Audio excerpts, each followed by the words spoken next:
নমস্কার। গত 23শে জানুয়ারি ছিল সুভাষের জন্মদিন। না, নেতাজি সুভাষচন্দ্র বসু নন, শুধু সুভাষচন্দ্র বসুও নন, একেবারে সুভাষের জন্মদিন। এবং এই বক্তব্যটা আমার নয়, এই বক্তব্যটা বাংলার যে মিডিয়া গোষ্ঠী তার একটা অংশে, একটা লিডিং প্রিন্ট মিডিয়া গত প্রায় 4-5 বছর ধরে কনসিস্টেন্টলি তাদের যে রিপোর্ট, সেখানে মানে নেতাজি সংক্রান্ত যে সমস্ত সংবাদ তারা প্রকাশ করেছে, সেখানে দেখা যাচ্ছে যে নেতাজিকে ডিরেক্টলি সুভাষ নামে তারা সম্বোধন করে চলেছে। এখন ভাবতে অবাক লাগছে যে ব্রিটিশ সাম্রাজ্যের 1 নম্বর শত্রু, এনিমি নাম্বার 1 যাকে বলে, এবং আইএনএ গভর্নমেন্টের সুপ্রিম কমান্ডার এবং অখণ্ড ভারতের প্রথম প্রধানমন্ত্রীকে এভাবে নাম ধরে ডাকতে কোনো আইনগত বাধা আছে কিনা আমি জানি না, তবে জাতির কাছে একটা সেন্টিমেন্টগত বাধা তো আছেই। প্রশ্ন উঠছে যে এই নেতাজি কে, নেতাজির গুরুত্বটা কি আমাদের কাছে। এ ব্যাপারে আমি আমাদের national security adviser mister Ajit Kumar ডোভালের বক্তব্য আপনাদের সামনে তুলে ধরছি।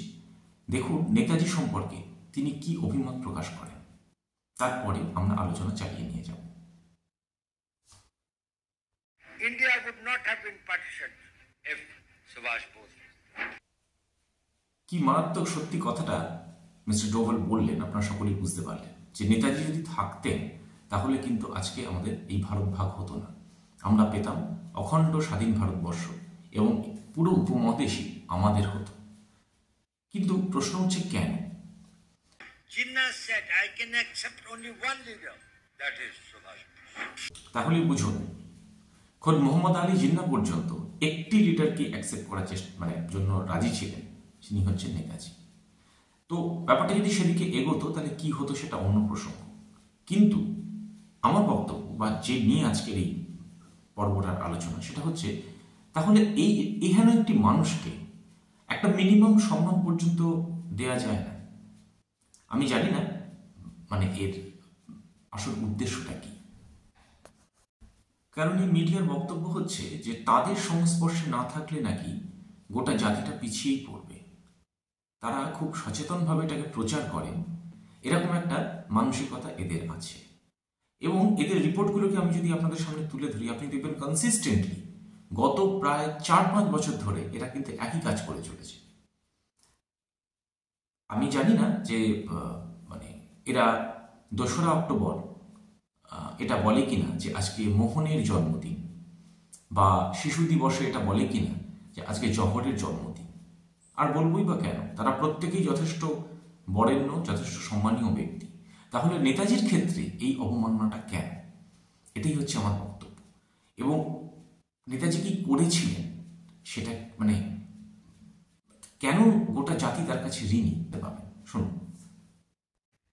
He believed in himself that he has the ability to change. It was the threat of Subhash Bose, the rising of Indian nationalism, that we knew it's a matter of time. And if we do not quit voluntarily, we will cook in a way that there will be a bloodbath. আশা করি বুঝতেই পারছেন যে mister Doval তিনি নেতাজি সম্পর্কে কি মতামত প্রকাশ করছেন বা কি মত পোষণ করেন। এবং এটা স্বাভাবিক অনুমেয় যে মিস্টার ডোভালের গুরুত্বটা আমাদের এই শুধুমাত্র ভারতবর্ষে নয়, ভারতীয় উপমহাদেশ ছাড়িয়ে সমগ্র বিশ্বে কতটা বৃহৎ।